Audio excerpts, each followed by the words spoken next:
গত ৪ঠা মে রাজ্যে পালাবদল হয়, ভোটের ফলাফল ঘোষণা হয় এবং প্রথমবার পশ্চিমবঙ্গে বিজেপি সরকার ক্ষমতা দখল করে। ঠিক সেই ঘটনার পরই সম্ভাব্য মুখ্যমন্ত্রী কে হবে সেই নিয়ে রাজনৈতিক মহলে আলোচনা চলছিল। নাম উঠে আসছিল শুভেন্দু অধিকারীর। ঠিক তার দুদিন পর ৬ই মে ২০২৬ খুন হতে হয় শুভেন্দু অধিকারীর আপ্তসহায়ক চন্দ্রনাথ রথকে। কিন্তু কে ছিল এই চন্দ্রনাথ রথ? আমি আপনি যারা রাজনৈতিক মহল এবং মিডিয়ার সঙ্গে যুক্ত তারা প্রত্যেকেই চন্দ্রনাথ রথকে চেনেন। শুভেন্দু অধিকারীর আপ্তসহায়ক ছিলেন চন্দ্রনাথ রথ। একাই শুভেন্দু অধিকারীর ভোটের দায়িত্ব থেকে শুরু করে বিধানসভার দায়িত্ব সবটাই তিনিই সামলাতেন। তো ৬ই মে ২০২৬ রাজনৈতিক বর্বরতার শিকার হতে হয়েছিল চন্দ্রনাথ রথকে।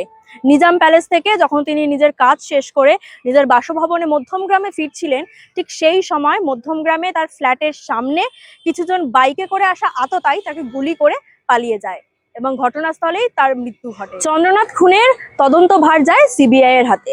সেই সময় সিবিআই গোলু সিং, মনু সিং, মায়াঙ্ক রাজ সিং সহ আরো অনেককেই গ্রেফতার করেন। তারা প্রত্যেকেই মিডিলম্যান বা শার্প শুটার বলেই তদন্ত সূত্রে জানা গিয়েছে। কিন্তু গত শুক্রবার রাতে গ্রেফতার করা হয় দুজনকে। সেই দুজন আদতে দুই ভাই। ধৃতের নাম সাগর সোনকার এবং সাহেব সোনকার। চন্দ্রনাথ রথকে যখন হসপিটালে নিয়ে যাওয়া হয় সেই সময় চন্দ্রনাথ রথের যারা সহকর্মীরা রয়েছেন প্রত্যেকেই প্রায় সেখানে উপস্থিত ছিলেন না শুধু এই সাগর সোনকার। জানা যাচ্ছে যে সাগর সোনকার ছিল চন্দ্রনাথ রথের ছায়া সঙ্গী। খুনের ঘটনার পর থেকেই শুভেন্দু অধিকারী নিজে তদন্ত শুরু করেন ব্যাক অফিসে। ঠিক তখনই সাগর সোনকারের নাম আসে সন্দেহভাজনের তালিকায়। তারপর মুখ্যমন্ত্রী বাকি যারা কর্মীরা ছিলেন তাদেরকে সাবধান করে দেন যে এই সাগর সোনকারের কাছ থেকে তারা যেন দূরত্ব বজায় রাখে। তারপর থেকে সাগর সোনকারের ওপর নজর রাখছিল পুলিশ এবং সিবিআই এর আধিকারিকরা। কিন্তু কে এই সাগর সোনকার, সেই প্রশ্ন বারবার উঠে আসছে। সাগর সোনকার ছিল জয়পুরিয়া কলেজের ছাত্র।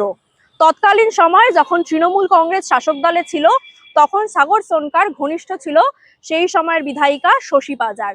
শশী পাজার মানসপুত্র বলা যেতে পারে একেবারে তাকে।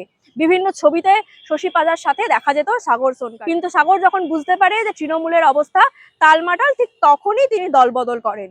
২০২০ সালে যখন শুভেন্দু অধিকারী তৃণমূল কংগ্রেস ছেড়ে বিজেপিতে যোগদান করেন, ঠিক তার কিছুদিনের মধ্যে সাগরও বিজেপিতে যোগদান করেন এবং শুভেন্দু অধিকারীর যাবতীয় দায়িত্ব প্রায় চন্দ্রনাথ রথ। এবং চন্দ্রনাথ রথ যখন নিজের টিম সাজাতে যায় তখন এই সাগরকে তিনি পান এবং তিনি নিজের টিমের সবচেয়ে বেশি বিশ্বাস করতেন এই সাগর সোনকারকে। সেই বিশ্বাসী কাল হয়ে দাঁড়ালো চন্দ্রনাথ রথের জন্য। সাগর সোনকারের কাছে চন্দ্রনাথ রথের সমস্ত খবর থাকতো। চন্দ্রনাথ রথ কখন যাচ্ছে, কোথায় যাচ্ছে, কার সাথে দেখা করছে, কোথায় কোথায় মিটিং করছে। সেই সূত্রেই তদন্তকারীরা জানাচ্ছে হয়তো এই হত্যা ঘটনার মূল চক্রী হতে পারেন এই সাগর সোনকার এবং সাহেব সোনকার। সিবিআই সূত্রে যে খবর উঠে এসছে তাতে দেখা যাচ্ছে এই সাগর সোনকার নিয়মিত একটা কারোর সঙ্গে ল্যান্ডলাইনের মাধ্যমে যোগাযোগ রাখতেন। ধৃতদের সম্পর্কে আর যা যা তথ্য সিবিআই এর হাতে এসছে তাতে সিবিআই এর দাবি যে ২০২৫ অর্থাৎ বিধানসভা ভোটের কিছু আগে থেকে এই চন্দ্রনাথ রথকে খুন করার পরিকল্পনা করা হয়েছিল। এমনকি এটাও জানা যাচ্ছে যে এই গোটা খুনের পরিকল্পনা করা, খুনিদের জোগাড় করা, শার্প শুটার, মিডিল ম্যান থেকে শুরু করে প্রত্যেকের যে বরাদ্দ টাকা, সেই টাকা জোগাড় করার দায়িত্বও পালন করছিল এই সাগর সোনকার এবং তার ভাই সাহেব সোনকার। যদি সমস্ত তদন্ত ঠিকঠাক চলে চলতি আগস্ট মাসের মধ্যেই চন্দ্রনাথ হত্যা মামলার চার্জশিট আদালতে জমা করতে পারে সিবিআই। যেমনটা আমরা দেখলাম যে সবচেয়ে বেশি বিশ্বাস করেছিল যাকে চন্দ্রনাথ রথ, সেই বিশ্বাসের মানুষটাই চন্দ্রনাথ রথের জন্য কাল হয়ে দাঁড়ালো। কিন্তু কিসের জন্য খুন করলো চন্দ্রনাথ রথকে? অর্থের লোভ না পদের লোভ, তা এখনো স্পষ্ট করে জানা যায়নি। তদন্ত চলছে। পরবর্তী আপডেটের জন্য চোখ রাখুন আমাদের চ্যানেলে।